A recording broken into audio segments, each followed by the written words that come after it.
You're watching Cable 2.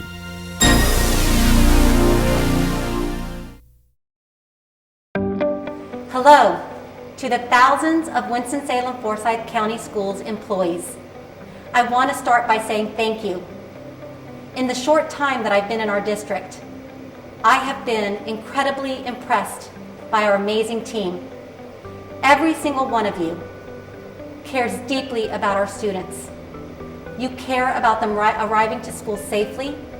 You care about them receiving healthy food. You care about teaching them.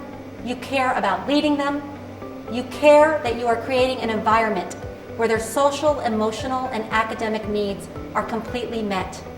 You care that our facilities are clean. You care that all operations are working smoothly. Simply stated, you care. And for that, I am completely grateful. And that is why I know we will make it through these trying times together.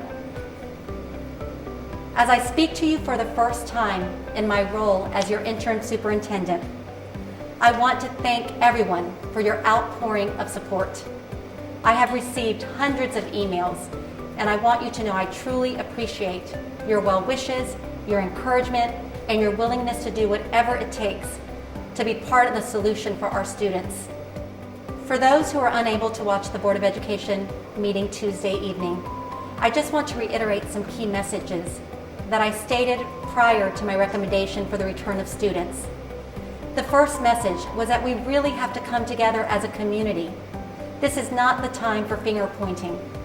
Those people that want students back in school, it's because they're concerned for their emotional and academic well-being.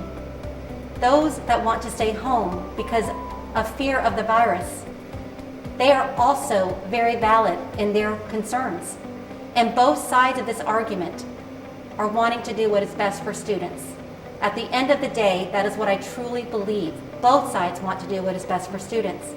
And so thank you for coming together as a community so that we can get through these times, so that we can get through these times together, and so that our students will be able to return in January.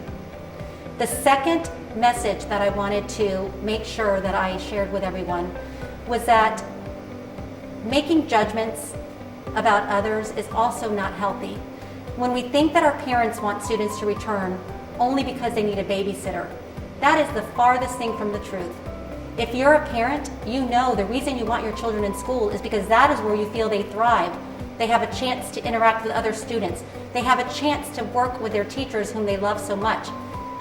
Parents just want their students to be able to thrive and to excel. And when they feel their students are struggling, it's really hard on them. And again, those of you that have children or grandchildren or nieces and nephews, you know that. You just want what's best for them. So let's understand that as educators, that that's what parents want. For our parents, when you think about those teachers that may want to stay home at this time, it is not because they don't want to educate our children. It is not because they don't want to come to work. It truly is because they want to make sure that our schools are safe. We have to admit, the virus is real. If it wasn't, it wouldn't be spreading.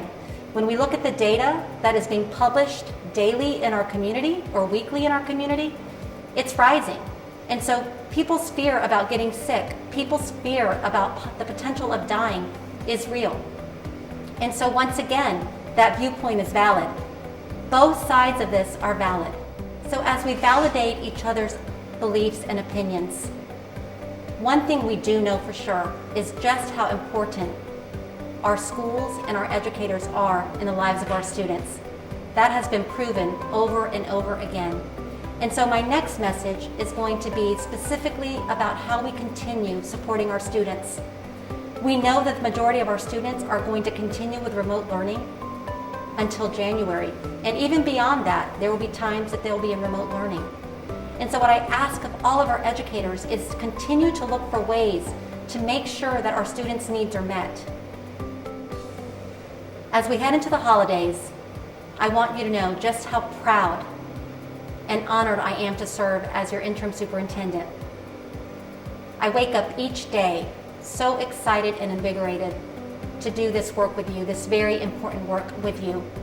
Thank you for what you're doing. Thank you for doing your jobs in a way I know you have never had to experience before. All of us are having to do our jobs in a way that we've never done before. Not only what we do through work, but even in our personal lives. So much has changed for all of us. And so I hope that as we approach Thanksgiving, that you can take some needed time for rest and reflection so that we can recharge and come back ready for our students. I hope every one of you has a very happy and healthy Thanksgiving. Thank you.